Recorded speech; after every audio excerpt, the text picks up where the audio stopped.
नमस्कार, स्वागत है आपका हमारी इस खास श्रृंखला आपदा का सामना में। प्राकृतिक आपदाएं हमारे समय का एक सच है और जब यह सच है तो तैयारी में ही है समझदारी। नदियों की वजह से आने वाली बाढ़ से हम आमतौर पर परिचित हैं, लेकिन शहरों की बाढ़ विशेषकर पिछले कुछ सालों से एक विकराल रूप लेती जा रही है। समस्या इसलिए बड़ी है क्योंकि शहरों में आबादी बेहद घनी होती है, आर्थिक गतिविधियां होती हैं, यानी जानो माल के नुकसान की आशंका भी ज्यादा होती है। हमारे इस खास शो में, इस खास श्रृंखला में के इस हिस्से में हम पड़ताल करेंगे उन कोशिशों को जो शहरी बाढ़ का सामना करने में हमारी मदद कर रही हैं और आने वाले वक्त में कैसे इसे बेहतर बनाया जा सकता है। आपदा का सामना के इस श्रृंखला में, इस कड़ी में आज बात मुकाबला शहरी बाढ़ से। तो शहरी बाढ़ की बात करें तो कुछ तथ्यों पे हम नजर डाल लेते हैं। मसलन भारत में शहरी बाढ़ आपदाओं की प्रवृत्ति बढ़ी है, ये साफ तौर पर हमें दिखाई देता है और नीति आयोग की रिपोर्ट इसके बारे में है, जो शहरी नियोजन की बात करती है कि उस पे उतना मोटे तौर पर ध्यान नहीं दिया गया है। करीब 8,000 शहरी बस्तियों में 65% के आसपास कोई मास्टर प्लान उनके पास नहीं है। ये आंकड़े बताते हैं भूमि या संपत्ति की अत्यधिक हानि होती है और साथ साथ हम ये भी समझें कि ये चूंकि शहरों में आबादी घनी होती है, आर्थिक गतिविधियां होती हैं और एक बड़ा कारण जल निकासी प्रणालियों की क्षमता सीमित होती है। ये एक बड़ा कारण है क्योंकि कई बार उम्मीद से ज्यादा बारिश आती है। जल निकासी प्रणालियां भारी बारिश का सामना करने में सक्षम नहीं होती हैं, ये एक बड़ी बात है और ये भी एक बड़ा कारण है। तेजी से अवैज्ञानिक अनियोजित शहरीकरण एक बड़ा कारण है और ये एक प्रवृत्ति है जिस पे लगाम लगाने की बात बार बार कही जाती है। पिछले 20 वर्षों में शहरी क्षेत्रों में कई गुना वृद्धि हुई है, जो कई बार अनियोजित या कहें अनप्लान्ड तरीके से होते हैं। बड़े बड़े संपत्ति निर्माताओं ने भूभाग की संरचना को बदला है, ये एक बड़ा कारण है। इसके अलावा हम बात करें प्राकृतिक जल निकासी के मार्गों में अवरोध पैदा हुए हैं, जो जल जमाव की एक बड़ी समस्या बन गई है। इसके अलावा शहर को अस्थायी अपरिवर्तनीय क्षति हो रही है शहरी बाढ़ से, जिसको बदला नहीं जा सकता है। और खास बात यह है कि अगर हम देखें तो शहरी नियोजन की बात बार बार उठती है और इस पे बार बार काम करने की बात कही जाती है। इसके अलावा हम देख चुके हैं कि किस तरह से जो मास्टर प्लान है उसकी बेहद जरूरत है और उस पे काम करने की बेहद जरूरत है। और हम देखें कि शहरी बाढ़ की जो बड़ी घटनाएं हुई हैं, हम जरा उस पे नजर डालें। भारत में शहरी बाढ़ प्राकृतिक आपदाएं जो हैं ये बढ़ी हैं लगातार, जैसा कि हमने आंकड़ों में भी देखा, प्रवृत्तियों में भी देखा। और साथ साथ अगर हम देखें तो बड़े शहर गंभीर रूप से प्रभावित हुए हैं। बड़े शहर, दिल्ली जैसे शहर, मुंबई जैसे शहर, चेन्नई जैसे शहर प्रभावित हुए हैं बड़ी संख्या में।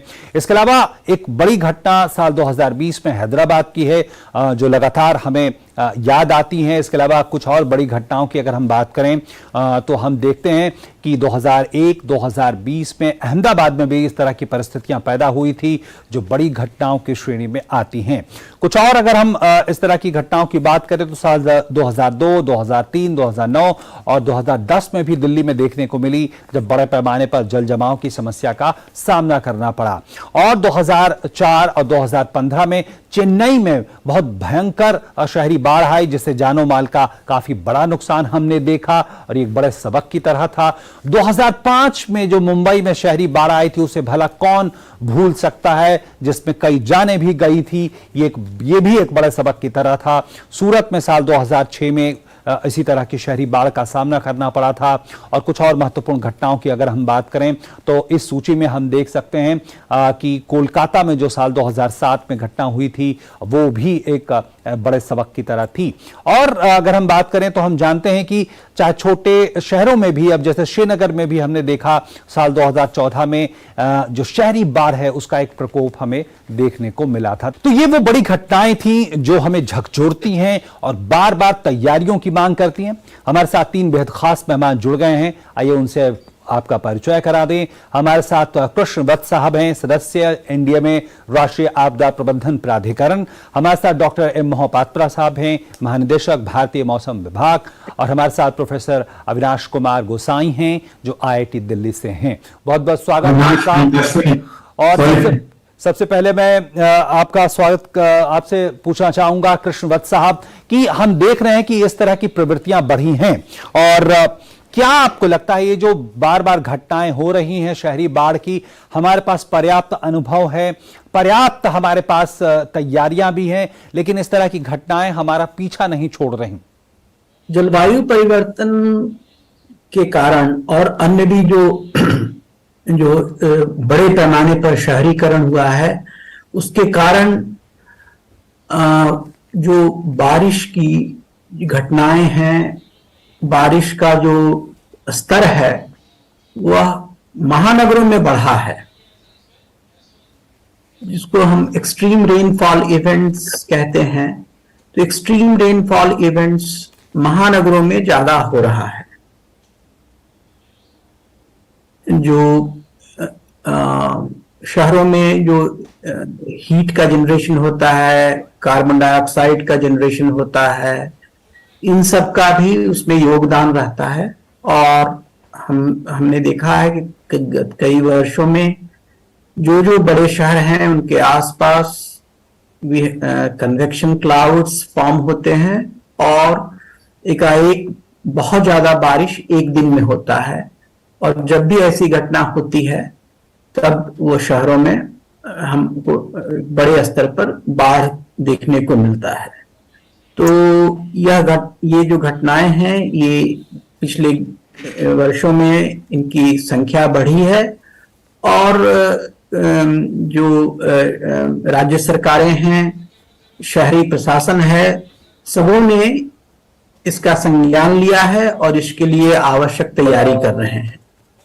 इसके बारे में ज्यादा कुछ और भी मैं बोलूंगा। बिल्कुल बिल्कुल, निश्चित तौर पर। डॉक्टर मोहपात्रा, आप इस तरह के तमाम परिस्थितियों को देखते रहे हैं, अध्ययन करते रहे हैं। क्या मोटे तौर पर इस वक्त कारणों को समझा जा सकता है इस बढ़ती प्रवृत्ति को लेकर? जो अर्बन फ्लड्स या शहरी बाढ़ हम देख रहे हैं, इसका वजह दो तरीके का होता है। एक तो है कि नेचुरल प्रोसेस में होता है, और दूसरा है कि मैन मेड प्रोसेसेस या आर्टिफिशियल प्रोसेस की वजह से भी इसका उत्पत्ति होता है। जैसे समस्या बोल रहे थे कि हमारा जो एरिया है ये मानसूनल एरिया है, और मानसून सीजन में लगभग 70 to 90% रेनफॉल रिकॉर्ड किया जाता है इंडिया में डिफरेंट पार्ट्स में, ये शहरी इलाका हो या ग्रामीण इलाका हो। जब शहरी इलाका में इतना से बारिश हो रहा है, नेचुरली सॉइल वेट रहता है, और जो पानी जाने के लिए, पानी रिजर्व करने के लिए जो इलाका होता है वो भी भरपूर हो जाता है कभी कभी। इसलिए नेचुरल प्रोसेस में कभी कभी जब लगातार बारिश होता रहता है, इसकी वजह से बाढ़ का परिस्थितियां क्रिएट हो जाता है शहरी इलाका में। क्योंकि जो रन ऑफ एरिया है वो रन ऑफ एरिया शहरी इलाके में कम होता है, क्योंकि यहाँ पॉपुलेशन डेंसिटी ज्यादा है, बिल्डिंग डेंसिटी ज्यादा है, और ओपन एरिया कम है। इसके साथ साथ जो ड्रेनेज सिस्टम है, वो जब शहरीकरण किया गया था तब जो ड्रेनेज सिस्टम बना गया था, इसको जैसे ईयर बाय ईयर पॉपुलेशन बढ़ रहे हैं, कि इंडस्ट्रियल एक्टिविटी बढ़ रही है, कि डेंसिटी बढ़ रहा है, इसके साथ साथ ड्रेनेज सिस्टम में इंप्रूव होना चाहिए। वो नहीं होने के कारण पे जो क्षमता होता है पानी निष्कासन करने के लिए, उसमें लिमिटेशन हो जाता है, और इसके वजह से फ्लड क्रिएट हो जाता है। दूसरा चीज है कि जब कोई अर्बन एरिया में बहुत सारे ऐसे डेवलपमेंट हो जाता है, पॉपुलेशन हो, ये कंक्रीट स्ट्रक्चर हो, इसकी वजह से अर्बन एरिया में टेम्परेचर राइज हो जाता है कंपेयर टू इट्स सराउंडिंग्स। इसको हम बोलते हैं urban heat island effect. Urban heat island effect की वजह से लोकलाइज्ड कन्वेक्टिव क्लाउड डेवलप होते हुए रूरल एरिया जो नजदीक में होता है, इसके कंपैरिजन पे अर्बन एरिया का सेंट्रल पार्ट्स में ज्यादा बारिश होता है। 10 to 15% ज्यादा बारिश वहां रिकॉर्ड किया जा सकता है।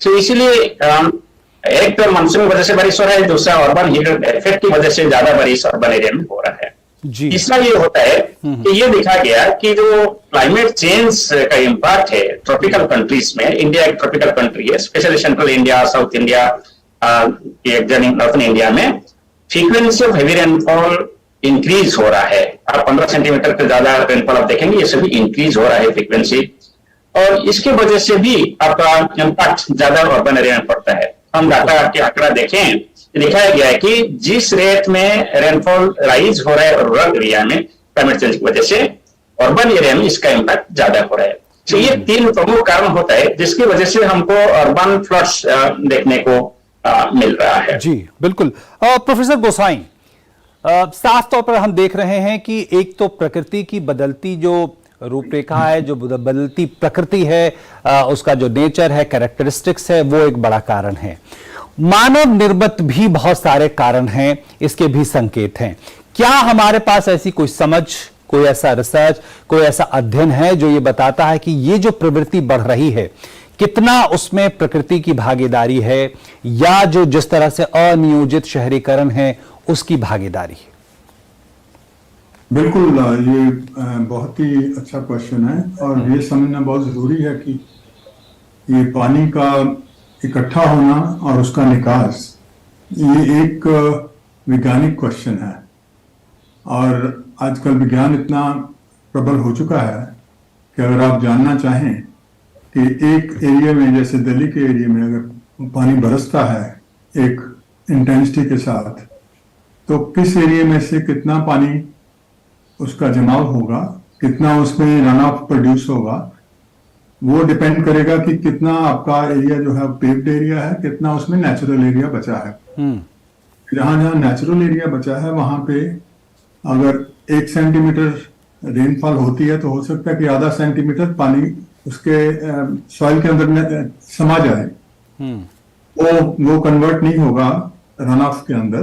तो जो आपका एरिया जो है शहरों में जो पेव्ड एरिया है वो बढ़ता जाएगा, आपका रन ऑफ कोएफिशिएंट जो है वो बढ़ता जाएगा। जी। रन ऑफ कोएफिशिएंट अगर आपका पेव्ड एरिया पहुंच गया है 90% तक या 70% तक भी, तो आपका रन ऑफ कोएफिशिएंट जो है वो 80-90% हो जाएगा, जो कि पहले 50% था या 60% था। ठीक है। ये तो एक चीज जाननी जरूरी है। दूसरा, जब भी हम शहरों को आबाद करते हैं, जब उनका डिजाइन होता है, ये निकासी के लिए जो ड्रेन्स बनते हैं, वो डिजाइन ट्रेडिशनली हमारे कंट्री में डिजाइन प्रोबेबिलिटी लेके कि एक ऐसी रेनफॉल जो कि हर दूसरे साल आती है, उसके लिए डिजाइन किया जाता है। तो इसका मतलब पहले डिजाइन के टाइम में ही हमने ये सोच लिया कि अगर उससे ज्यादा रेन आएगी, अगर एक 1 in 5 year वाली आएगी, वो बड़ी होगी उससे 1 in 2 year से, तो आपकी जो है एरिया में फ्लडिंग होगी ही होगी। लेकिन उसमें टाइम ऑफ फ्लडिंग जो था वो कम था, क्योंकि पानी जो है निकास हो जाता था उसका आराम से। अभी जो है, अभी अगर अगर हम देखें कि जो एक बार में 1 in 10 year का फ्लड था, इवेंट था, वो अब because of the climate change impact वो हो गया है 1 in 5 year। उसकी इंटेंसिटी जो है वो ज्यादा बढ़ने से उसकी प्रोबेबिलिटी जो है वो ज्यादा हो गई है। इसलिए भी बहुत सारी जगह में काफी ज्यादा टाइम के लिए आप दूसरे साल बाढ़ आ गई है। बिल्कुल बिल्कुल। और एक चीज और जो मैं बोलना चाहता हूँ कि बहुत सारे शहरों में, जो कि दिल्ली भी इसमें इंक्लूडेड है, फ्लडिंग इसलिए भी होती है क्योंकि हमारा मैनेजमेंट ठीक नहीं है। हमारी जो ड्रेन जो कि पानी लेके जाएंगी बाहर, वो प्रॉपरली उनको मेंटेन नहीं किया जा रहा।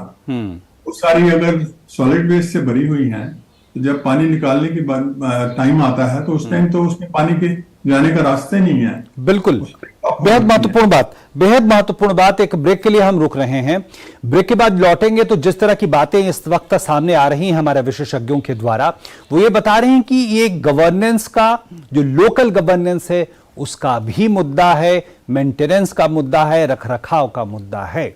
अगर यह है तो किस तरह से इसको लेकर दिशा निर्देश हैं, किस तरह से इससे मुकाबला किया जा रहा है। एक छोटे से ब्रेक के लिए रुक रहे हैं।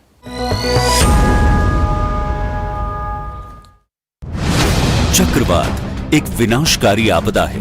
ये आपके घर एवं संपत्ति को तहस नहस कर सकता है। यदि आप चक्रवात में फंस जाएं, तो साधारण वस्तुएं भी आपके लिए उपयोगी एवं जीवन रक्षी साबित हो सकती हैं। Emergency kit, first aid box, मजबूत रस्सी, लालटेन, बैटरी से चलने वाली टॉर्च तथा अतिरिक्त बैटरियां तैयार रखें। पर्याप्त ताजा पानी, सूखा भोजन, मोमबत्तियां, माचिस तथा केरोसिन अपने पास रखें। इसके अलावा अपने महत्वपूर्ण दस्तावेज वाटरप्रूफ बैग में अपने साथ रखना न भूलें। तैयारी में ही समझदारी। राष्ट्रीय आपदा प्रबंधन प्राधिकरण, भारत सरकार द्वारा जनहित में जारी। A cyclone can be disastrous for your house, damage your property, and destroy everything you have. But it need not wipe out your life entirely. Simple objects can be extremely useful and life-saving in case you get stuck in a cyclone. Stock of fresh water. Keep an emergency kit ready. A first aid box, strong ropes, lanterns, battery-operated torches, and extra batteries. Dry food, candles, matchboxes, and kerosene. Also, do not forget to keep your important documents in a waterproof bag. Be smart, be prepared. Issued in public interest by NDMA, Government of India. Break के बाद एक बार फिर से आपका स्वागत है। आप देख रहे हैं हमारी विशेष श्रृंखला आपदा का सामना, और आज हम बात कर रहे हैं अर्बन फ्लड यानी शहरों में आने वाली बाढ़ का। और हमारे साथ हमारे विशेषज्ञ जुड़े हुए हैं। कृष्णवत्स साहब, हमें ये बताएं कि क्या ये गवर्नेंस से जुड़ा मुद्दा है, लोकल गवर्नेंस से जुड़ा मुद्दा है? अगर है ये, तो किस तरह के दिशा निर्देश एनडीएमए ने जारी किए हैं, किस तरह की कोशिशें हो रही हैं? ये मुद्दा निश्चित तौर पर अर्बन गवर्नेंस से जुड़ा हुआ है, क्योंकि शहरी प्रशासन को इसके लिए आवश्यक शॉर्ट टर्म और मीडियम टर्म तैयारी करने की जरूरत है। इसके लिए कई कदम उठाने आवश्यक हैं। एक तो कि हम बारिश के पहले नालियों की साफ सफाई करें, स्टॉर्म वाटर ड्रेन्स की साफ सफाई करें, थोड़ी अर्ली वार्निंग को हम इम्प्रूव करें, जो इंफ्रास्ट्रक्चर के सर्विसेज हैं उनके स्तर पर हम प्रिपेयर्डनेस को बढ़ाएं। लेकिन इससे ज़्यादा और भी ज़रूरी है कि जो वाटर बॉडीज हैं, नेचुरल वाटर बॉडीज हैं, जो नैसर्गिक वाटर बॉडीज हैं शहरों में, उन पर किसी तरह का इंक्रोचमेंट ना हो। जब भी बारिश हो तो शहरों में जो होल्डिंग कैपेसिटी है, पानी के होल्डिंग कैपेसिटी, वो बनी रहे और वो एक्चुअली बढ़े। और जो भी शहरों के बीच से जो नदियां बहती हैं, जो नेचुरल ड्रेनेज है, उस पर भी किसी तरह का इंक्रोचमेंट ना हो। आप जिन भी शहरों को देखेंगे, चेन्नई को, मुंबई को या बेंगलुरु को, तो जहां जहां इस तरह के इंक्रोचमेंट्स हुए हैं, वहां बाढ़ का जो प्रमाण है, बाढ़ का स्तर है, वह बढ़ा है और इसका बाढ़ से सीधा संबंध है। तो जो नदियां हैं, उन नदियों को के समुचित बहाव की व्यवस्था हो और जो भी नेचुरल वाटर बॉडी है उनको रिस्टोर किया जाए, ताकि जो भी बारिश हो उसका जमाव अच्छी तरह से हो सके और उसका फैलाव शहरों में ना हो। तो इसके लिए long term measures, medium term measures लेने आवश्यक हैं और वह उसके लिए एनडीएमए ने गाइडलाइंस इशू किए हैं। अभी एनडीएमए 7 बड़े शहरों के लिए एक प्रोग्राम शुरू कर रहा है। ये 7 शहर हैं: कलकत्ता, चेन्नई और मुंबई, अहमदाबाद, बेंगलुरु और पुणे और हैदराबाद। इन 7 शहरों में ये 5 साल का यह प्रोग्राम हम ले रहे हैं। सारे जो महानगर पालिकाएं हैं उनके साथ हम काम कर रहे हैं और ये एक दीर्घकालीन कार्यक्रम है जिसमें राज्य सरकार और महानगर पालिकाओं का पूरा सहभाग रहेगा।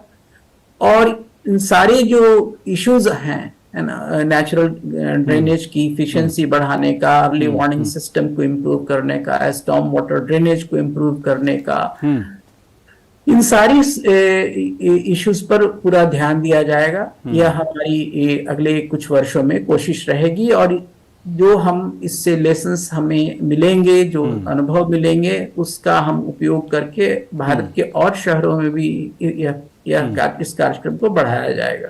जो कृष्णवत साहब, जो एग्जिस्टिंग इंफ्रास्ट्रक्चर हैं, जो मौजूदा इंफ्रास्ट्रक्चर हैं, वो शायद उतनी बारिश को, पानी को संभालने के लिए तैयार नहीं है, उसको लेकर भी काम होगा, या नए इंफ्रास्ट्रक्चर तैयार करने पे ज्यादा जोर होगा? क्या मुख्य जोर है ये जो 7 शहरों में इंडिया में परियोजना शुरू कर रही? थोड़ा उसमें एक संतुलन लाने की जरूरत है। एक तो स्टॉर्म वाटर ड्रेनेज की कैपेसिटी बढ़ानी आवश्यक है, पर इसके साथ साथ जो शहरों में पानी, बारिश होता है और जो पानी का जमाव होता है, तो उसके स्टोरेज की भी व्यवस्था होनी आवश्यक है। तो एक जो नेचुरल ड्रेनेज मैनेजमेंट भी उतना ही आवश्यक है जितना कि स्टॉर्म वाटर ड्रेनेज का एक्सपेंशन। ठीक है। और दोनों दिशाओं में काम होना चाहिए। देखा गया है पिछले कुछ वर्षों में कि स्टॉर्म वाटर ड्रेनेज पर काफी निवेश किया जाता है जी। नेचुरल वाटर ड्रेनेज जो है, नेचुरल ड्रेनेज मैनेजमेंट है, उस पर उतना ध्यान नहीं दिया जाता है। ठीक है। ये कोशिश रहेगी कि हम नेचुरल ड्रेनेज को भी हम पूरी तरह से सामने रखें और उस पर पूरा ध्यान दें, उस पर उसकी कैपेसिटी हम बढ़ाएं। जी बिल्कुल। यहाँ पे हम छोटे से ब्रेक के लिए रुक रहे हैं। ब्रेक के बाद लौटेंगे तो हम जानने की कोशिश करेंगे जो पूर्व चेतावनी प्रणाली है, जो चेतावनी प्रणालियां हैं हमारे साथ, वो कितनी इफेक्टिव हैं, या उसको लेकर क्या काम है, उसकी कितनी बड़ी भूमिका है, और क्या उसमें सुधार की गुंजाइश इस वक्त है। रुकेंगे छोटे से ब्रेक के लिए।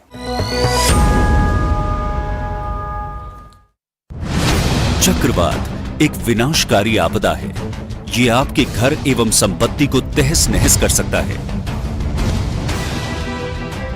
यदि आप चक्रवात में फंस जाएं, तो साधारण वस्तुएं भी आपके लिए उपयोगी एवं जीवन रक्षी साबित हो सकती हैं। Emergency kit, first aid box, मजबूत रस्सी, लालटेन, बैटरी से चलने वाली टॉर्च तथा अतिरिक्त बैटरियां तैयार रखें। पर्याप्त ताजा पानी, सूखा भोजन, मोमबत्तियां, माचिस तथा केरोसिन अपने पास रखें। इसके अलावा अपने महत्वपूर्ण दस्तावेज वाटरप्रूफ बैग में अपने साथ रखना न भूलें। तैयारी में ही समझदारी। राष्ट्रीय आपदा प्रबंधन प्राधिकरण, भारत सरकार द्वारा जनहित में जारी। A cyclone can be disastrous for your house, damage your property, and destroy everything you have.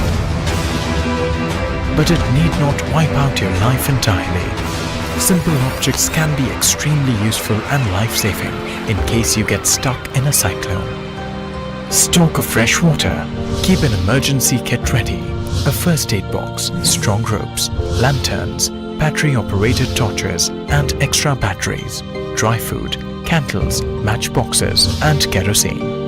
Also, do not forget to keep your important documents in a waterproof bag. Be smart, be prepared. Issued in public interest by NDMA, Government of India.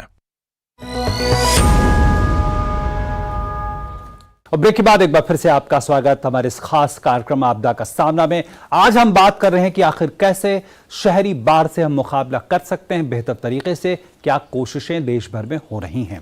हमारे साथ हमारे विशेषज्ञ बने हुए हैं। Doctor Mohapatra, हमें यह बताएं कि जो पूर्व चेतावनी प्रणाली है उसकी कितनी बड़ी भूमिका अर्बन फ्लड में है और किस तरह से वो काम कर रहा है। जी, जो अर्बन फ्लड एक बहुत कॉम्प्लेक्स फिनोमेना है, जैसे हमारे सहयोगी बोल रहे थे, और मैं थोड़ा ज्यादा बोलते हुए ये बोलना चाहता हूं कि अर्बन फ्लड का कॉम्प्लेक्सिटी समझने के लिए आपका अर्बन स्ट्रक्चर और जो अर्बन एरिया है इसको समझना पड़ेगा।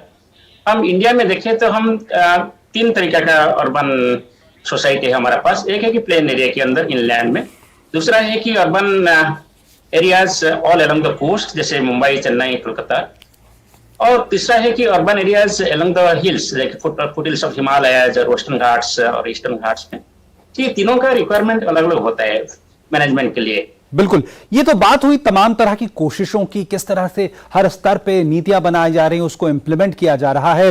प्रोफेसर गोसाई, अगर हम समझें कि आम लोगों की क्या भूमिका है जो शहरों में रहते हैं और वो चाहते हैं इस तरह की स्थितियां ना आए, आप क्या कहेंगे इस पे? आम लोगों का तो बहुत कंट्रीब्यूशन बहुत ज्यादा है, क्योंकि अगर आप देखें तो तीन चीजें किसी भी शहर में, तीन चीजें जो इंफ्रास्ट्रक्चर है वो बहुत जरूरी है। एक तो आपका ड्रेनेज सिस्टम, सीवरेज सिस्टम और सॉलिड वेस्ट मैनेजमेंट। ये तीनों चीजें आपस में इतना इंटरेक्ट करती हैं कि कई जगह पे अगर आप फ्लडिंग देखें तो उसकी वजह से भी हो रही है। जैसे मैं आपको दिल्ली का एक केस बताता हूँ जी, क्योंकि दिल्ली में हमने बहुत डिटेल स्टडी करी है। हमने दिल्ली ड्रेनेज मास्टर प्लान बनाया था IIT की तरफ से दिल्ली गवर्नमेंट के लिए, और उसमें हमने सारा का सारा दिल्ली को हाइड्रोडायनेमिक मॉडल यूज करके हमने डिजिटल एक फ्रेमवर्क बनाया था। उसमें सारी इंफॉर्मेशन दी गई है कि कौन सा अगर बारिश आएगी तो किस एरिया में कितना पानी आएगा और उसकी निकासी कैसे होगी विद द प्रेजेंट इंफ्रास्ट्रक्चर। उसमें अगर आपको बाढ़ को कम करना है तो क्या क्या चीजें उसमें की जा सकती हैं। हमने काफी उसमें दिए हैं कि एक तो आप पुरानी वाली जो डॉक्टर गोसाई, हमारा समय बेहद कम है, अगर आम लोगों के लिए अगर आप कुछ मैं वही बता रहा था, एक पॉइंट मैं आपको बता रहा था कि जैसे आम लोगों का आप कंट्रीब्यूशन की बात कर रहे थे। आप अगर दिल्ली में किसी लोकेलिटी में चले जाएं, हर एक लोकेलिटी में कोई भी स्ट्रीट लेवल ड्रेन नहीं बची है। तो रूफटॉप का पानी कहाँ जा रहा है? रूफटॉप का पानी जो है वो सीवर लाइन में जा रहा है, क्योंकि सीवर लाइन उसके लिए डिजाइन ही नहीं की गई। तो जब भी दिल्ली में बारिश आती है और बहुत सी दूसरी सिटीज में भी ये सीवर लाइंस ये सारी चौक हो जाती हैं, ये सारी ऊज करना शुरू कर देती हैं, और दिल्ली वाला जो एरियाज हैं वो सारे बाढ़ के पानी की बजाय ये सीवेज के साथ साथ उसमें फ्लो करना शुरू कर देती है, और ये और ज्यादा नुकसान वाली बात तो है। निश्चित तौर पर ये अगर लोगों को पता हो कि वो कर रहे हैं, बहुत से लोगों को पता ही नहीं है कि वो गलत काम कर रहे हैं। बिल्कुल बिल्कुल उनको पता ही नहीं होगा। मेरे पास समय इतना ही है, और तो निश्चित तौर पर बेहद महत्वपूर्ण बात प्रोफेसर गोसाई कर रहे हैं कि जो आम लोग हैं उनको भी समझना होगा कि उनकी भी एक बड़ी भूमिका है। लेकिन जिस तरह से हमारे विशेषज्ञों ने बताया कि बड़े स्तर पे काम चल रहे हैं, और खासकर जो हमारे पूर्व के अनुभव हैं उसके आधार पे क्या बदलाव हो, और एक बड़ा बदलाव जो जलवायु परिवर्तन का है उसकी बड़ी भूमिका है, उसके किस तरह के प्रभाव होंगे आने वाले वक्त में, उसके आधार पे भी तमाम तरह के विशेषज्ञ इस पे विश्लेषण कर रहे हैं, और कैसे इंफ्रास्ट्रक्चर को बेहतर किया जाए इस पे भी तेजी से काम हो रहा है। तो फिलहाल हमारे इस खास कार्यक्रम में इतना ही। बहुत बहुत धन्यवाद कृष्णवत साहब आपका, प्रोफेसर गोसाई और डॉक्टर महापात्रा आपका भी बहुत बहुत धन्यवाद। और आपदा का सामना